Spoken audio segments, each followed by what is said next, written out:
Good afternoon, YouTube. I've been making good use of the portable work light the last week or so. The other night I had it running for a few hours as ambient lighting while I watched a movie on TV. I had it shining onto a wall to reflect the light around the room, and it worked quite well.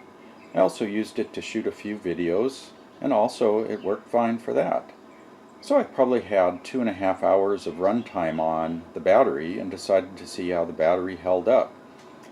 It was down about 11.5 volts, and as you can see from the iMac's B6 screen, it took 999 milliamp hours to recharge. So that seems about in line with my calculations of around a 4-hour runtime at the present 4.5 watt output. But I was thinking of ways to boost the output of the LED up closer to its 10 watt rating. Finally got my solar powered work light working.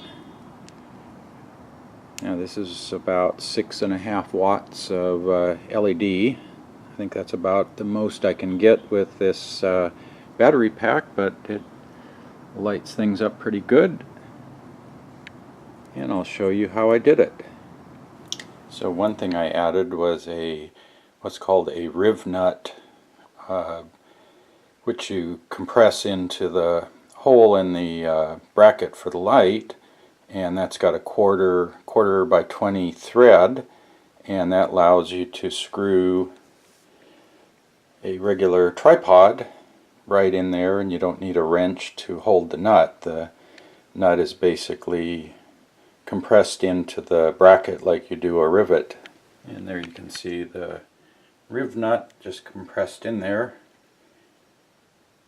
And that works pretty good. 1/4 by 20 is the standard thread pitch on most tripods. So I can just screw the tripod in and mount the light on that. So I picked up 2 constant current MR16 type LED drivers, thanks to Julian Eilett's videos for the ideas. You can find a link to Julian's channel in the featured channels list on the sidebar. The 2 drivers I picked up are rated at 600 and 900 milliamps. I figured I'd try each one out and see if there was any difference. And I thought I might try using one of each with a switch to have a high-low brightness setting.